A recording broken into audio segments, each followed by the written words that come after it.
Olá, bom dia. Seja muito bem-vindo a essa edição. Você confere agora notícias do Brasil e do mundo. E o Brasil registrou mais de 55 mil casos de dengue no começo deste ano, mais do que o dobro do mesmo período do ano passado. O Ministério da Saúde diz que o fenômeno climático El Niño está ligado aos números recordes da doença no país. O Brasil pode atingir números alarmantes de dengue em 2024.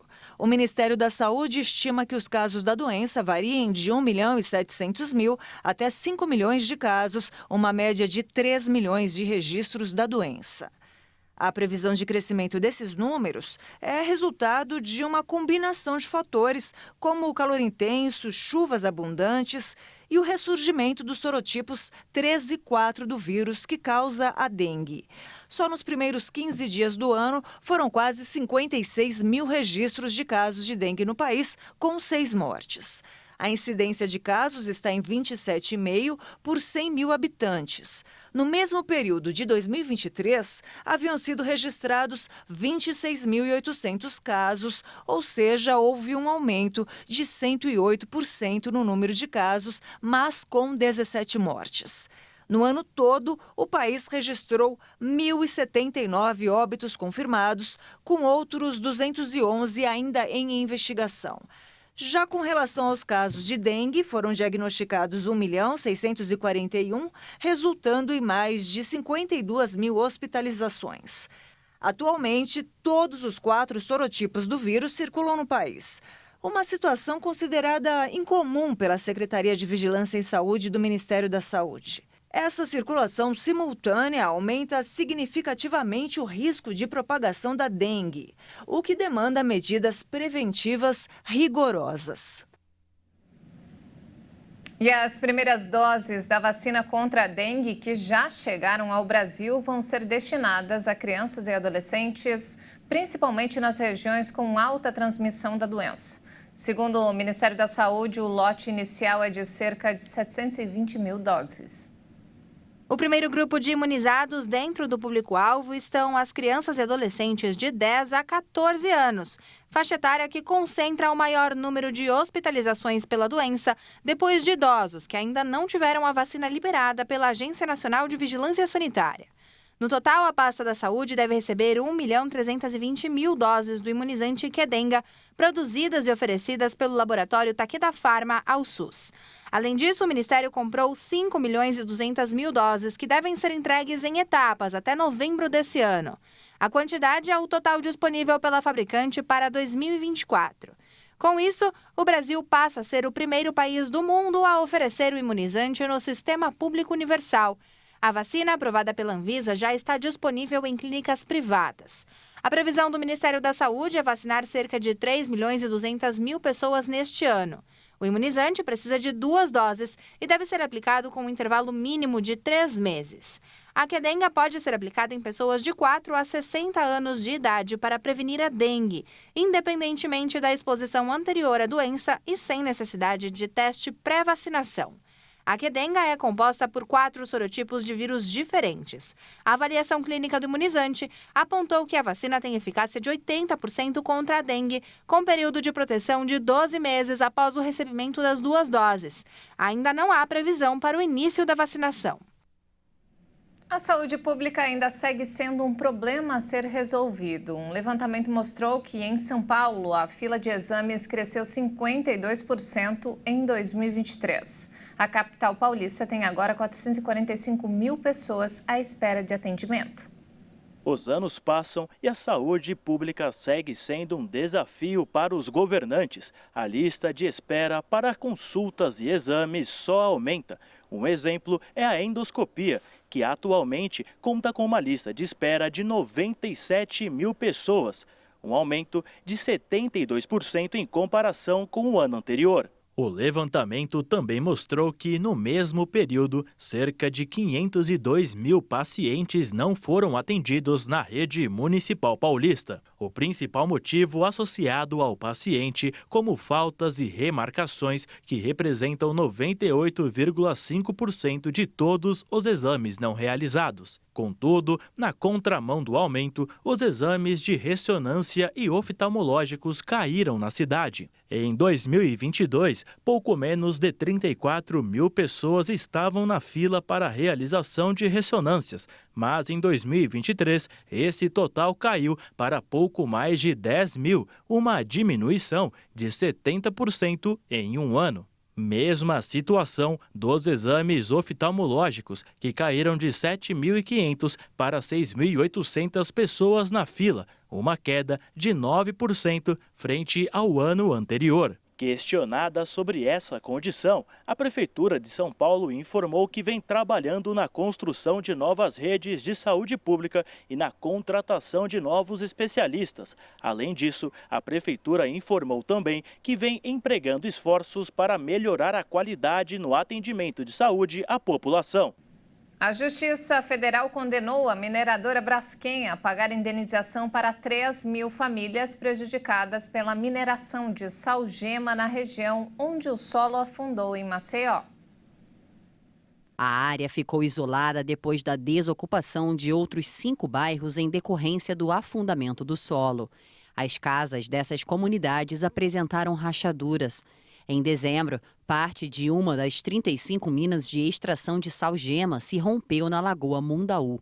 A Braskem disse que vai se manifestar nos autos do processo e que ainda não foi intimada sobre a decisão da Justiça Federal. De acordo com a mineradora, moradores e comerciantes das comunidades Flechal de Cima e Flechal de Baixo já estão sendo indenizados e a adesão das propostas é de 99,7% e 46 milhões de reais já foram pagos às famílias. Um levantamento realizado pelo governo federal mostrou que quase 9 milhões de pessoas moram em áreas de risco e que mais de 30% do total de municípios tem moradores em regiões vulneráveis, o que indica um aumento de 140% em relação ao apontado há 12 anos.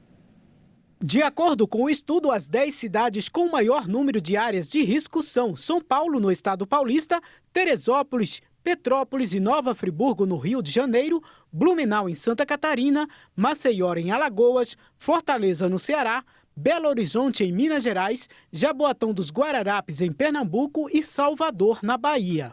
A capital baiana lidera o dado negativo, uma vez que tem mais de 1.200.000 moradores em áreas de risco, o que representa 50,3% da população. Por região, o Sudeste e o Nordeste têm o maior número de municípios com áreas de risco. O estado de Minas Gerais, por exemplo, é o líder da lista com 283 cidades.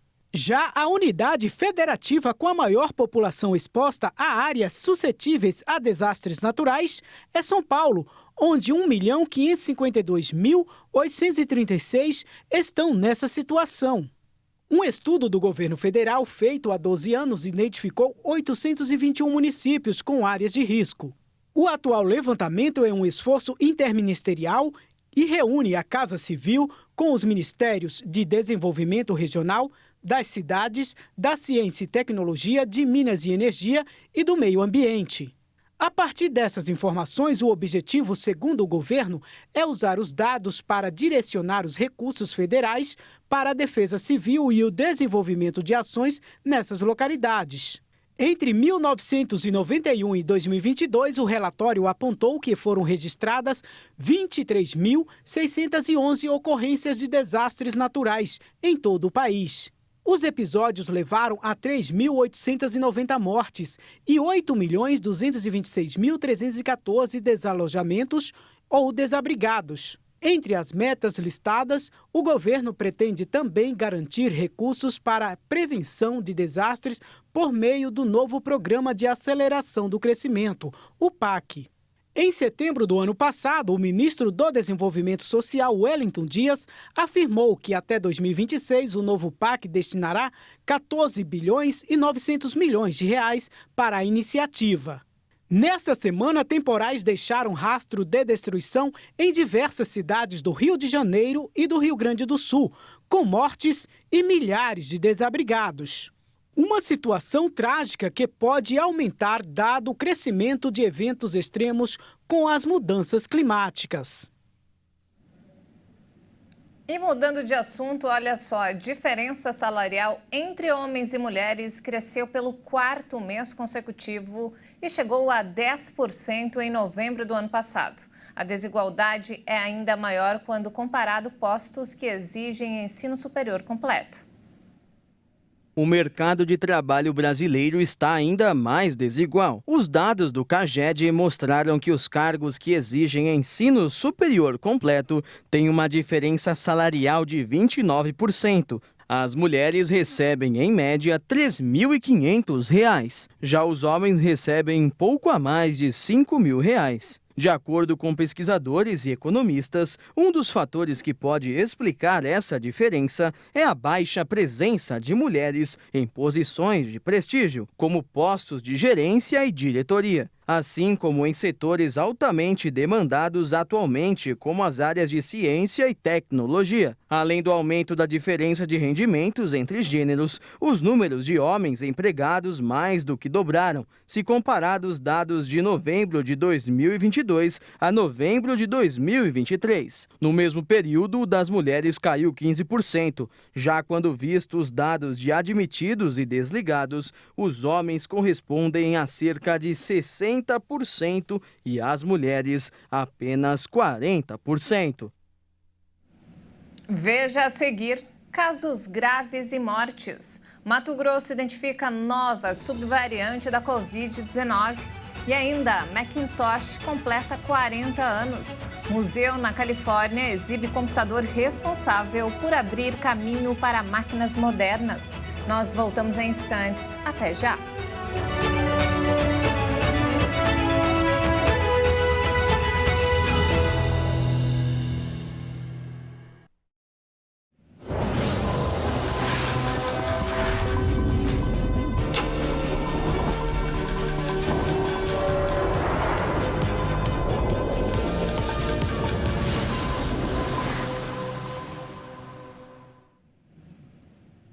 Nós estamos de volta com mais notícias do Brasil e do mundo. Uma nova subvariante da Covid-19 foi identificada no Mato Grosso pelo Laboratório Central de Saúde Pública do Estado. Todos os pacientes diagnosticados com a nova cepa tiveram quadros graves da doença. Chamada JN 2.5. A nova cepa, que é uma variação da Omicron, foi encontrada após a seleção e sequenciamento de 15 amostras positivas para a doença nos municípios de Cuiabá e Várzea Grande. 4 mulheres tiveram o exame positivo para a subvariante, 3 chegaram a ser hospitalizadas e, após alta médica, seguiram para isolamento domiciliar. Já a outra paciente tinha doença pulmonar obstrutiva crônica e veio a óbito. Este caso permanece em investigação pela Vigilância Epidemiológica Local. Segundo a Secretaria de Saúde, não é necessário criar pânico, mas é preciso sempre estarmos em alerta aos sintomas gripais. Além da recomendação do uso de máscara em caso de gripe ou resfriado, lavar as mãos com sabão ou higienizar com álcool, 70%, e, claro, procurar uma unidade de saúde para uma condução do quadro. Além do Brasil, a JN 2.5 já foi identificada no Canadá, França, Polônia, Espanha, Estados Unidos, Suécia e Reino Unido. Um levantamento feito por um aplicativo para a contratação de serviços do Brasil mostrou que a busca por atendimento remoto de psicólogos e psicanalistas teve um crescimento significativo nos últimos anos.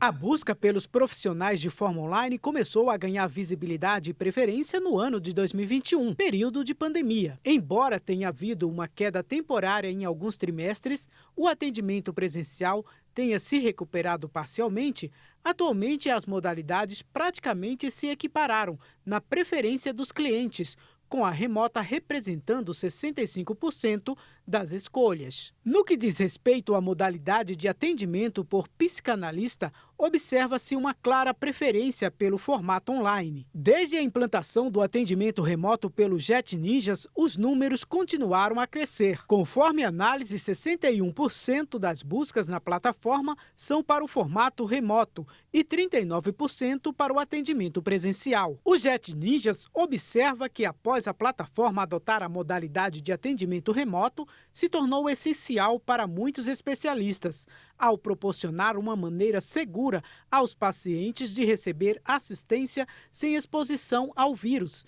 E mesmo após a pandemia, a tendência de realizar serviços e atendimentos online aumenta a cada dia, abrindo novas possibilidades tanto para profissionais quanto para clientes, já que as pessoas recebem assistência e suporte sem sair de casa, além de economizar tempo e esforço que seriam gastos com o deslocamento.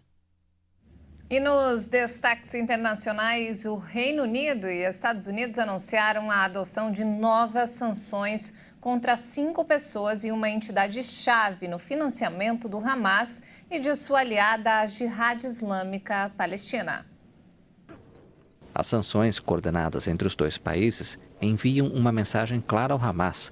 O Reino Unido e seus parceiros estão decididos a garantir que quem financia atividades terroristas não tenha onde se esconder, declarou o chefe da diplomacia britânica, David Cameron, citado em um comunicado à imprensa.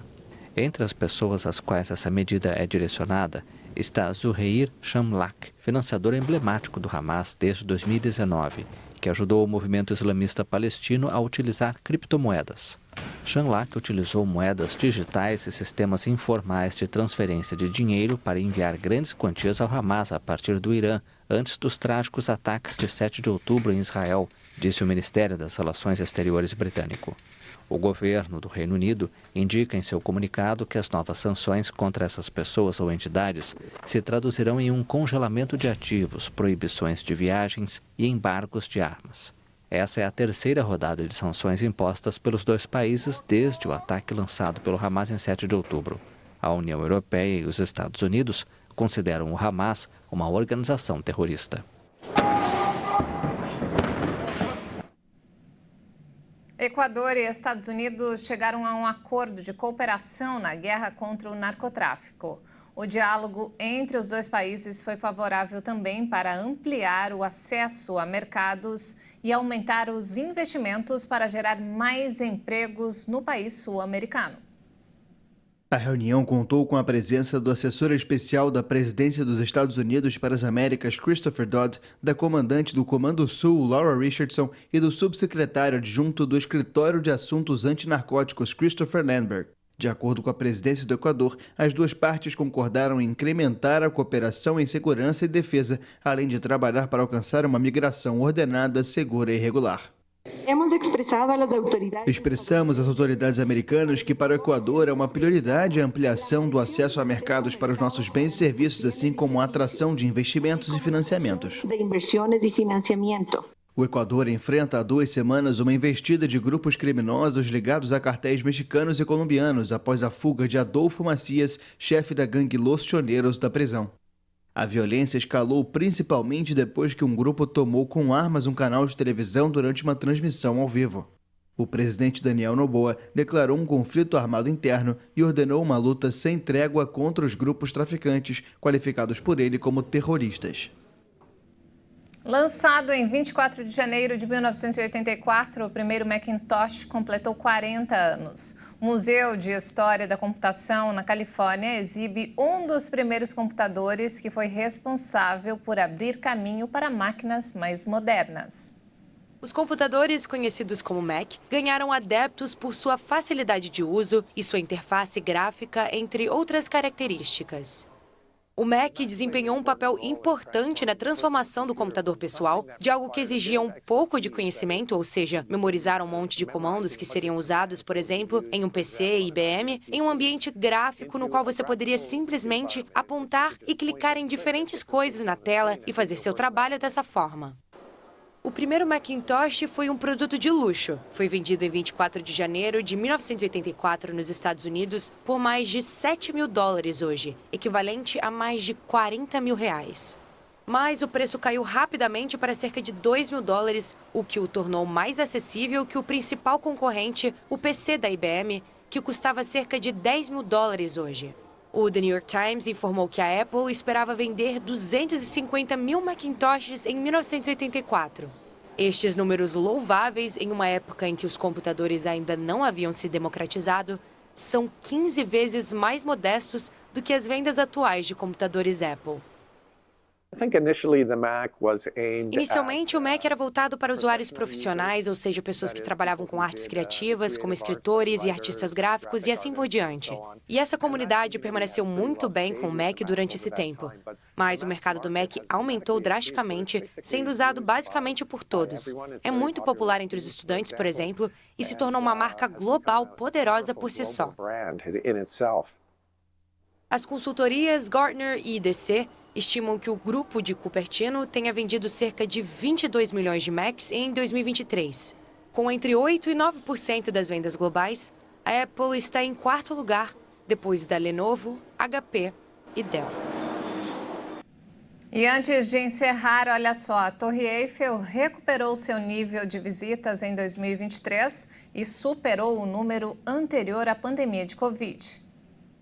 A empresa operadora da Torre Eiffel anunciou que o ponto turístico símbolo da França recebeu 6,3 milhões de visitantes em 2023, o que representa um número maior do que antes da pandemia de Covid-19.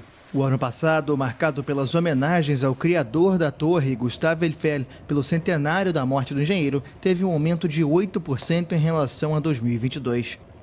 A torre recebeu 6,2 milhões de visitantes em 2019, antes de fechar por vários meses em 2020 e 2021 pelos confinamentos para combater a Covid-19. Os franceses ainda são os que mais visitam o local, cerca de 19% do total de visitantes, seguidos dos americanos com 13%.